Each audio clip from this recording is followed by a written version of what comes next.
جی السلام علیکم۔ آج ایک نئے ادبی موضوع کے ساتھ آپ کی خدمت میں حاضر ہیں، اور آپ سے گزارش ہے کہ ہمارے چینل کو ضرور سبسکرائب کریں۔ آج ہم جس موضوع پہ بات کر رہے ہیں وہ ہے راجندر سنگھ بیدی کا موضوع گھر اور خاندان۔ پریم چند کے بعد اردو افسانے کو فکر و فن کی نئی جہتوں سے روشناس کرانے میں راجندر سنگھ بیدی کا نام نہایت ہی معروف ہے۔ بیدی نے اگرچہ اپنا افسانوی سفر تو بھولا سے شروع کیا تھا، جو کہ بہت ہی زیادہ مشہور ہوا تھا، مگر کہ پاکستان بننے کے بعد پاکستان بننے سے پہلے ہی ان کے دو افسانوی مجموعے گرہن دان و دام منظر عام پہ آ چکے تھے، اور اہل علم اور اہل فن کو متاثر بھی کر چکے تھے۔ مگر ان کے افسانے خاص طور پہ اپنے دکھ مجھے دے دو، رحمان کے جوتے، گرم کوٹ اور بھولا، یہ ایسے افسانے ہیں کہ جو اردو افسانوں میں ہی لاجواب نہیں ہیں، بلکہ ہم ان افسانوں کو مغرب کے کسی بھی مشہور افسانے کے سامنے مقابلے میں فخر سے پیش کر سکتے ہیں۔ کیونکہ کسی بھی خوبصورت افسانے کے لیے صرف موضوع یا مواد ہی ضروری نہیں ہے، بلکہ فکر، خیال اور اسلوبیاتی حسن بھی ضروری ہے۔ تو راجندر سنگھ بیدی نے ان تمام عناصر کو خوبصورت انداز میں اپنے افسانوں میں پیش کیا ہے، اور بیدی کے اگر افسانوں کا ہم مطالعہ کریں، ان کو پڑھیں، تو معلوم ہوتا ہے کہ انہوں نے زندگی کا گہرا مشاہدہ کیا تھا۔ انسانی خواہشات اور جذبات سے وہ بخوبی واقف تھے، آگاہ تھے، اور اسی وجہ سے انہوں نے اپنے افسانوں میں انسانی خواہشات، ان کی نفسیات، ان کے جذبات کا انہوں نے ذکر کیا ہے، اور انسان کی شخصیت اور اس کو جو مختلف قسم کے جو مسائل لاحق ہیں ان کا ذکر بھی انہوں نے اپنے افسانوں میں کیا ہے۔ دراصل انہوں نے پوری انسانی زندگی کو اور اس کے ہر پہلو کو انہوں نے موضوع سخن بنایا ہے، مگر بنیادی طور پہ ان کے جو افسانوں کا موضوع ہے وہ بچہ، بوڑھا اور عورت ہے۔ بچہ، بوڑھا اور عورت کی کہانی بیان کر کے دراصل وہ ایک گھر کی اور ایک خاندان کی کہانی بیان کرنا چاہتے ہیں، اور وہ گھر اور خاندان کو جو مسائل لاحق ہیں اور جو گھر اور خاندان میں جس قسم کے حالات ہوتے ہیں، دراصل وہ بچے، بوڑھے اور عورت کے ذریعے ان حالات کو لوگوں کے سامنے پیش کرنا چاہتے ہیں، بقول ڈاکٹر انوار احمد کے کہ بچہ، بوڑھا اور عورت بیدی کی تخلیقی دنیا کے تین ایسے کردار ہیں جن کے ذریعے وہ انسانی معصومیت، گھر کی ڈھہتی دیواروں کو سہارا دینے والا افراد خانہ کا باہمی انس، اور انسانی جبلتوں کو ارتفاع بخشنے والا وہ پیار بار بار سامنے لاتے ہیں۔ بھولا جو ہے وہ بیدی کی مرکزی اور ایک بہت ہی اہم کہانی ہے، جس کی وجہ سے انہیں اردو ادب میں نہایت ہی شہرت حاصل ہوئی اور زبردست پذیرائی ملی۔ بھولا کی کہانی دراصل ایک ایسے یتیم بچے کی کہانی ہے، جو کہ بھولا ایک خود یتیم ایک بچہ ہے، اور مایا جو ہے وہ اس کی نوجوان بیوہ ماں ہے، اور جو متکلم ہے یعنی جو کہانی بیان کر رہا ہے وہ ایک بوڑھا ہے جس کا نوجوان بچہ جو ہے وہ انتقال کر چکا ہے۔ یہ سارا اگر ہم منظر دیکھیں تو یہ ہمیں ایک گھر کا منظر نظر آتا ہے۔ بیدی کیونکہ انسان کی ترقی کے قائل ہیں، وہ انسانی خوشحالی کے قائل ہیں، خوشحالی پہ یقین رکھتے ہیں، اسی لیے وہ ہماری زندگی سے لاحق جو پریشانیاں ہیں اور جو مشکلات ہیں ان کو دور کرنے کے لیے دراصل وہ اس کے مقابلے میں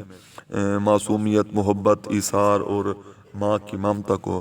سامنے لاتے ہیں۔ بھولا کا ایک اور جو ہمارے سامنے پہلو نظر آتا ہے وہ یہ ہے کہ وہ اپنے دادا سے کہانی سننے کی خواہش کرتا ہے اور ضد کرتا رہتا ہے، مگر اس کے اندر ذمہ دارانہ صلاحیت بھی موجود ہے اور وہ ذمہ داری کا بھی مظاہرہ کرتا ہے۔ مثال کے طور پہ اس کا دادا اس سے کہانی جب وہ سننے کی خواہش کرتا ہے تو اس کا دادا اس کو ٹالتے ہوئے کہتا ہے کہ بھولے میرے بچے، میں نے بھولے کو ٹالتے ہوئے کہا، دن کو کہانی سنانے سے مسافر راستہ بھول جاتے ہیں۔ اس معصوم بچے کو اپنی اس ذمہ داری کا شدت سے احساس ہے، جو کہ دراصل اس طرف ہمیں اشارہ کرتا ہے کہ اگر گھر میں موجود تمام افراد اپنے ذمے کا کام بخوبی کریں تو کسی کو بھی پریشانی نہ ہو، مگر انسانی خواہشات اتنی زیادہ ہیں کہ جن کی کوئی حد نہیں ہے، اور انسانی دل میں خواہشات کا ایک ایسا سمندر موجزن ہے جو کہ اسے کسی کروٹ چین نہیں لینے دیتا، اور اس کے دل میں ایک سے بڑھ کر ایک خواہش سر اٹھاتی رہتی ہے، اور جب وہ خواہشات پوری نہیں ہوتی تو پھر وہ ایثار اور قربانی کا روپ دھار لیتی ہیں، کیونکہ گھر کے کمزور لوگ ایک دوسرے کو اپنا بنانے والی، گھر کے کمزور لوگوں کو اور گھر کے محروم لوگوں کو ایک دوسرے کا گرویدہ بنانے کے لیے جو ایک اہم خوبی ہے وہ کیا ہے جی؟ وہ ہے ایثار، کہ جب بھی آپ کسی دوسرے کے لیے ایثار کرتے ہیں، قربانی دیتے ہیں، تو آپ کے دل میں اس کے لیے محبت پیدا ہوتی ہے۔ بیدی کے افسانے گرم کوٹ میں بھی ہمیں دراصل لوگوں کا ایک دوسرے کے لیے ایثار کا جو جذبہ ہے وہ نظر آتا ہے۔ متکلم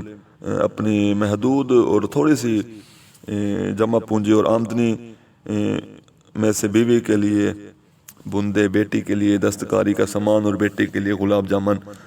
خریدنے کی خواہش رکھتا ہے۔ یہ بھی دراصل ایک قسم کا ایثار ہے کہ وہ اپنے لیے کوئی چیز نہیں لیتا، بلکہ سارے کا سارا وہ اپنے گھر والوں کے لیے لیتا ہے۔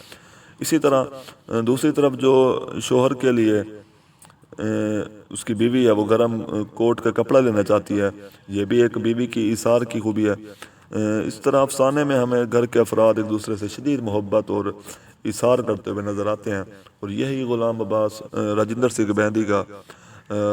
ایک موضوع بھی ہے کہ وہ چاہتے ہیں کہ سب لوگ اگر ایثار سے کام لیں تو ہمارے مسائل اور مشکلات دور ہو سکتی ہیں، مگر اسی ایثار کے دوران ان کے اپنے خواب ضرور چکنا چور ہو جاتے ہیں۔ مثال کے طور پہ ایک جگہ پہ کہتے ہیں کہ جب پیسوں کے لیے جیب ٹٹولی تو اس میں کچھ بھی نہ تھا، 10 کا نوٹ کہیں گر گیا تھا۔ گرم کوٹ میں بھی بیدی نے دراصل جہاں نچلے طبقے کی ایک نمائندہ خاندان کی محرومیوں اور ان کے ٹوٹتے ہوئے خوابوں کا ذکر کیا ہے، وہاں انہوں نے عورت کا ایک اعلیٰ ترین روپ بھی ہمارے سامنے پیش کیا ہے، جو کہ ایک مامتا کے روپ میں ہمارے سامنے آتا ہے۔ انسانی زندگی میں کیونکہ انسان کو بے شمار مسائل اور مصائب کا سامنا کرنا پڑتا ہے، اور انسان کی ساری زندگی تقریباً مشکلات میں ہی گزرتی ہے، اور انسان کی زندگی دراصل ایک سفر سے عبارت ہے، اور یہ سفر بھی دراصل انسان کا اس زندگی سے ہمیشہ ہمیشہ کی زندگی یعنی آخرت کی طرف سفر کرنے کا ایک حصہ ہے، کیونکہ سفر کے بارے میں کہا جاتا ہے کہ سفر کیونکہ کامیابی کا ذریعہ ہے، اور اسی طرح یہ سفر کبھی کبھی ہمارے لیے آخری سفر بھی ثابت ہوتا ہے۔ تو بیدی نے اپنے مشہور افسانے میں ایک ایسے ہی بوڑھے شخص رحمان کی کہانی بیان کی ہے، جس کا یہ نظریہ تھا کہ اگر ایک جوتے پہ دوسرا جوتا چڑھ جائے تو انسان کو سفر درپیش ہوتا ہے، یعنی وہ سفر کرنے جاتا ہے، اور ایسا ہی ہوا کہ وہ اپنے نظریے کے مطابق، اپنی سوچ کے مطابق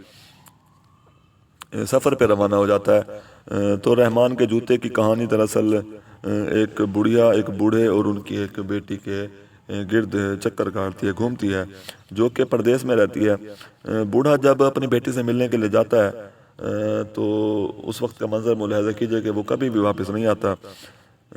مثال کے طور پہ کہتے ہیں، ڈاکدار جی مجھے سفر پر جانا ہے،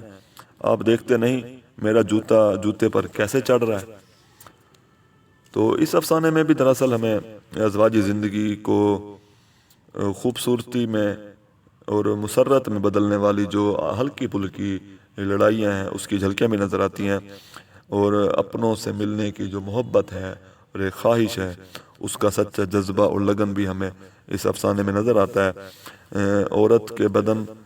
کے بارے میں کہا جاتا ہے کہ اور اس کی محبت کے بارے میں کہا جاتا ہے کہ یہ وہ طاقت ہے جس کی وجہ سے ہی گھر کو گھر کہا جاتا ہے، اور گھر میں اپنائیت اور احساس تحفظ جو ہے وہ وجود میں آتا ہے۔ بیدی نے اپنے مختلف افسانوں میں عورت کو ایک مجسم محبت اور وفاداری بنا کر پیش کرنے کی کوشش کی ہے کہ عورت صرف اور صرف وفا کا پتلا ہے اور وفاداری کا پیکر ہے۔ تو بیدی کے افسانوں میں عورت کا جو کردار ہے وہ سب سے زیادہ اہم اور مرکزی کردار ہے، کہ عورت کے اگرچہ بے شمار روپ ہیں، جس میں اچھے روپ بھی ہیں اور برے روپ بھی ہیں، مگر عورت کے بارے میں اگر بات کی جائے تو عورت کا جو سب سے بڑا پہلو ہے وہ ہے اس کا ماں ہونا، یعنی آخرکار وہ اپنے تمام روپ جو ہے وہ چھوڑ کے صرف آخرکار ایک ماں کی حیثیت میں ہمارے سامنے آتی ہے۔ کیونکہ مردوں کے اس بنائے ہوئے ظالم معاشرے میں وہ عورت جو ہے یعنی وہ ماں جو ہے وہ بے زبان شخصیت میں اس بے زبان شخصیت میں وہ جادو ہے کہ ماں کی آواز ہی وہ جادو ہے جو کہ سر چڑھ کے بولتا ہے. تو بیدی دراصل عورت اور ماں کے اس پہلو کو واضح کرنے کی کوشش کرتے ہیں اور اپنے دکھ مجھے دے دو کے اندر جو اندو ہے وہ بھی دراصل اسی طرح کے گرتے ہوں کو تھامنے کی اور مشکلوں میں پھنسے ہوں کو بچانے کی بھرپور صلاحیت رکھتی ہے. ہندو پڑھی لکھی نہیں ہے مگر شادی کی پہلی رات وہ اپنا آپ سونپنے سے پہلے اپنے خاوند سے اپنے شوہر سے ایک ہی سوال کرتی ہے کہ اپنے دکھ جو ہے نا وہ آپ مجھے دے دو. تو ہر مرد پر اگر یہ سوال کیا جائے تو وہ مرد حیران و پریشان ضرور ہوگا اور اس پہ ایک جذباتی کیفیت ضرور طاری ہوگی. تو بیدی نے دراصل عورت کو صرف مجسم وفا اور اطاعت اور اثار کا پیکر دکھایا ہے کہ جو ہر وقت دوسروں کے دکھ کو سمیٹنے اور اپنے گلے لگانے کے لیے تیار رہتی ہے. مثال کے طور پہ وہ کہتی ہے کہ اب میں تمہاری ہوں، اپنے بدلے میں تم سے ایک ہی چیز مانگتی ہوں، اپنے دکھ مجھے دے دو. مگر ظالم مردوں کے اس ظالم سماج معاشرے میں عورت جتنی بھی چاہے وفاداری اور محبت کا ثبوت پیش کرے، آخرکار اس کو شک کی نگاہ سے ضرور دیکھا جاتا ہے اور اس کی لاکھ قربانیوں کے باوجود اس کا مذاق اڑایا جاتا ہے. اس کو کہا جاتا ہے کہ تو نے دکھاوا کیا ہے اور اس کے زخموں پہ مرہم کے بجائے نمک چھڑکا جاتا ہے. اور بیدی بھی دراصل اپنے اس افسانے میں یہی کچھ دکھانا چاہتے ہیں اور ان کا ایک ایسا ہی ایک اور ان کا لازوال افسانہ گرہن ہے جو کہ اپنی تاثیر، درد بھری کہانی، سنگینی اور بے رحمی کی وجہ سے بے رحمی والے جذبات بیان کرنے کی وجہ سے خاصا معروف ہے. اس میں بیان کردہ ہولی کا کردار ایک ایسی عورت کا کردار ہے کہ جو اپنی زندگی سے تنگ آ چکی ہے. اس کی زندگی ایک جانور سے زیادہ نہیں ہے جس کو ایک جانور نما انسان قرار دیا جاتا ہے. بیدی نے عورت کی زندگی کا سارا جو درد ہے نا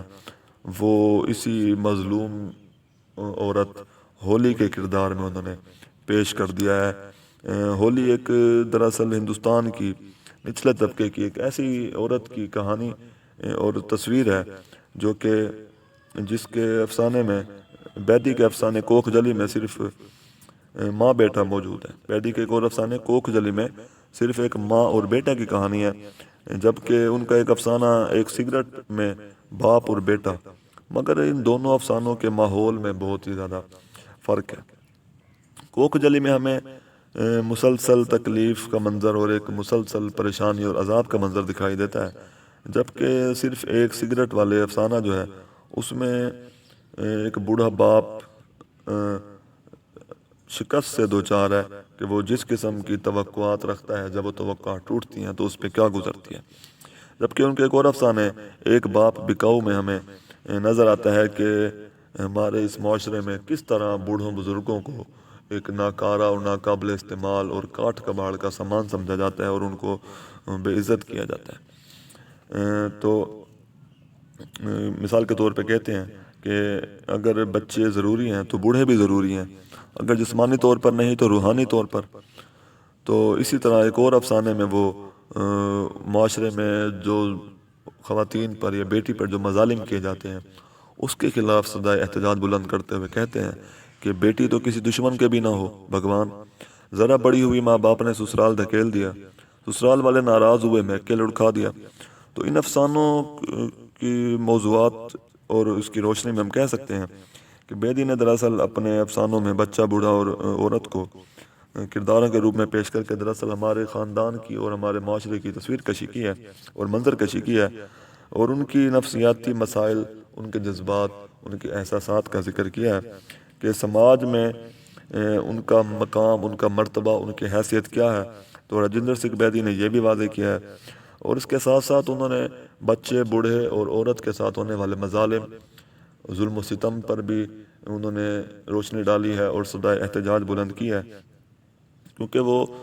اعلیٰ انسانی قدروں پر یقین رکھتے ہیں۔ تو اسی وجہ سے ان کے افسانوں میں ہمیں بچے، بوڑھے اور عورت پر ہونے والے مظالم کا ذکر ملتا ہے، اور ان کے خلاف صدائے احتجاج بھی بلند ہوتی ہوئی نظر آتی ہے۔ شکریہ۔